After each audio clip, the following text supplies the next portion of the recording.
come with me for a day of fueling my soul in Seoul, South Korea. I began the day by freshening up because I had already been traveling for about 24 hours at this point, then navigated through the airport to find the luggage storage. All right, so I dropped my luggage at the luggage storage. It was just 2 carry-on items, and it was only 12,000 won, which is not bad. It's like $8 to keep my luggage for 12 hours. Last time I did this in Singapore, it was like $35, $40 to keep my bags for the day. So not too bad, we'll take it. But I landed at 3:33 a.m. It's still super early here. It's 5 a.m. now. But the first train, love it. The first train leaves at 5:23 a.m. and gets into the city a little after 6, but I'm definitely needing some coffee, and the coffee shops I had saved don't open until 8 a.m. So we'll see. Hopefully we can find something. Oh gosh, I'm sweating down here waiting for the train, but it should be here any minute, and then we'll get to Seoul Station, maybe grab a snack. Oh, there the train comes, and then head to the Itaewon Neighborhood. So let's go.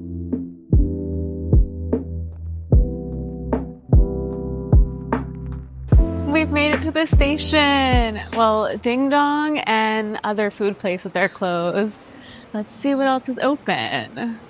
Well, Dunkin' Donuts is open, but that's not the vibe I'm looking for right now.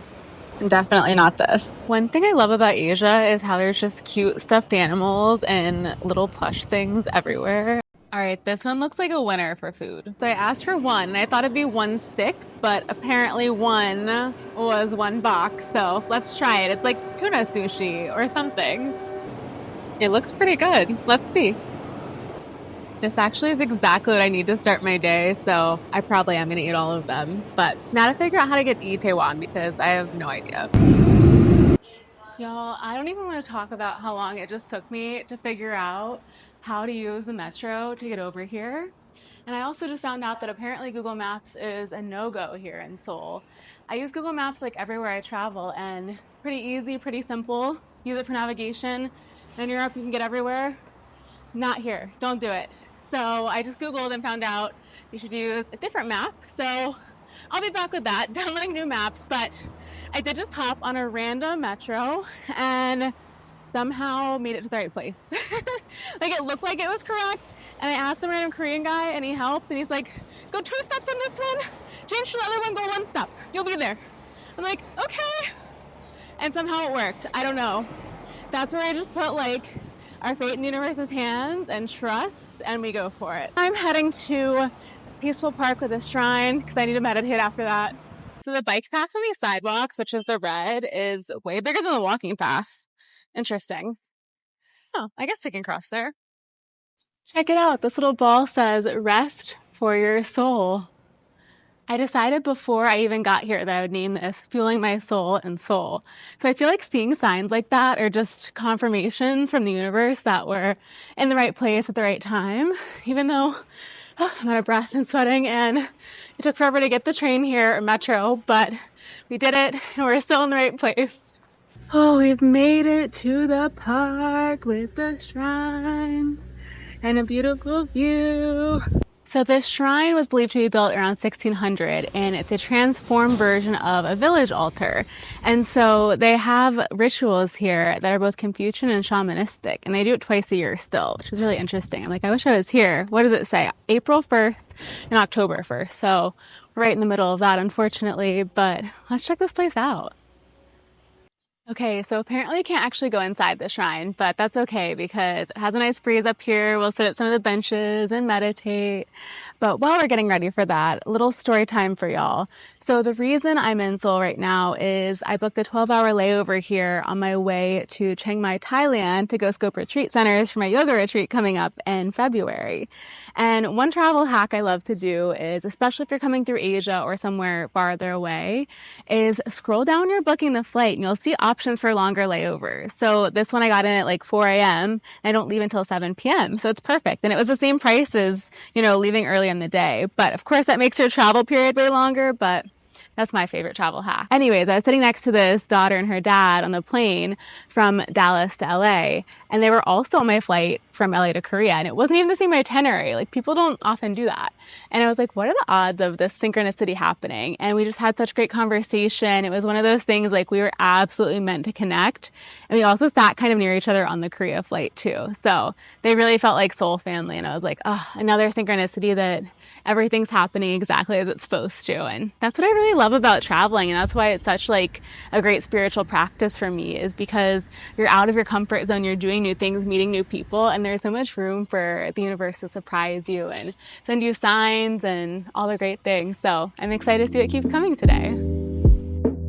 I drank some coffee, read my book, and now I'm feeling refueled. Check this out. I'm going for a walk on Antique Street in Itaewon Neighborhood. And the whole reason I came over to this neighborhood actually is because I'm taking a yoga class here at 10 a.m. And you know me, I had to do all the research. Look how cool these are.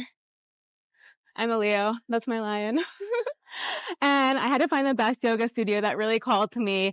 This one has classes in English. The vibe is immaculate. Like, you look at the photos, you're like, I gotta go there. Like, such good energy. The teacher is highly respected and trained, so I'm excited to meet her, network with her, all the good things. But this street, the Antique Street, actually started because when American soldiers were here and then left, they sold a bunch of their furniture here, and they kept it as an antique street now, still selling mostly statues and old furniture. It's really cool. This isn't like necessarily the most popular place to come visit when you first get here, especially, but I'm here just for the yoga. So there's a more touristy part of town that we're going to next that I would say probably your first stop, but if you're looking for yoga, maybe this is your first stop. You know that feeling when a yoga class is so good that you're just like blissed out and in a different realm when you walk out of there? That is me right now. Oh, that class is amazing. So Isabel at the Flow Room Yoga in Seoul. That's the way to go. Been walking around the Jongno Neighborhood, exploring the cute and winding streets. This is super cool too. They're adorable and have tons of cafes, bakeries, shops, all the good stuff. And I hopped into Cheongsudang Bakery, hopefully I'm saying that right, and tried out the stone drip coffee with egg on it. So basically it's a blend of the Korean stone drip coffee with Vietnamese egg coffee. So I'm pretty sure it's egg whipped with condensed milk poured on top. They served it to me and they're like, don't mix, keep it in layers. So I did, and it was an A+.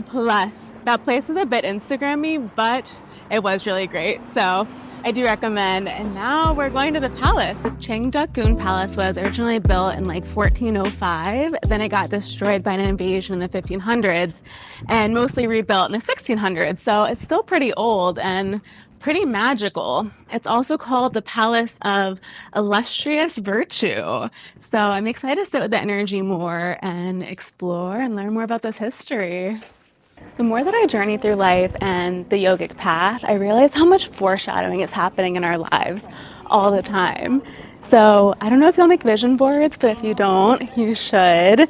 I make a vision board every year. I started it maybe 4 or 5 years ago with one of my best friends.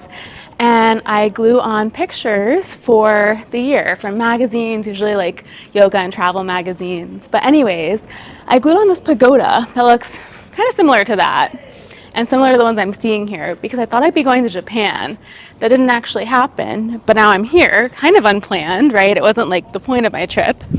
And it's always a foreshadowing. That happened last year, the vision board too. I put things and places on, and maybe it worked out differently than expected, but the vision boards are always spot on. It's like we're setting this intention, sending it out into the universe, and then it comes to us. So now I'm here. It is so incredibly peaceful and quiet back here. There is so much to explore, and there are so many little hidden areas that are just so peaceful. I love it. This is perfect. Perfect. They have a secret garden tour here. I did not opt to do that because I think it's like 90 minutes and they don't have a ton of English times. And obviously we're in a little bit of a time constraint, but if you have more time, I do feel like the secret garden would be amazing. Though there are so many serene spots just wandering around here and the main area, and it's sprawling. It's way bigger than I expected. I got this beautiful art at the Palace gift shop, and then I found out if you wear the traditional Hanbok outfit, you can actually get into the palaces for free. And I mean, everyone around town was wearing them. Next up, I explored the winding streets of the Bukchon Hanok village, and it was so beautiful, so magical, and I found so many little hidden gems. I don't really know about this one. If you know, let me know. I took the bus back to a market near the Seoul Station and had japchae for dinner. It was delicious. Well, the transportation chronicles continue. I am sweaty again because I ran through the train station trying to get to the AirX, the Airport Express. And I got there like 3 minutes before it was supposed to take off. And then the kiosk wouldn't give me a ticket for that time anymore. It was showing the next one, which was 40 minutes later. Instead of 4:10, it was 4:50. And I was like, I guess I'll just get this and try to go in and see if I can hop on. Then it wouldn't let me through. It was like, no, you can only enter 30 minutes prior. Long story short, it did not let me on. So now I'm waiting for the train at 4:50. So I have a ton of time. I think I'll still be fine on my flight though, because I still will get there like an hour and 10 minutes until my flight boards. So I should still be okay, but I want to give it lots of time, obviously, since it's an international flight to Thailand, but it's okay. We made it. So I'm just going to chill now until it's time for the train. I'm reporting back with great news. I made it to the gate with more than enough time. We're not boarding for at least 30 more minutes, so all is okay. Thanks for tagging along, for refueling my soul in Seoul, Yogini's guide to checking out South Korea for a day. If you haven't already, make sure to like and hit subscribe to my channel. If you're interested in learning more about yoga retreats, you can check it out at reagansobelyoga.com. I've also got lots of classes here on YouTube if you want to practice with me. I can't wait to see y'all again soon.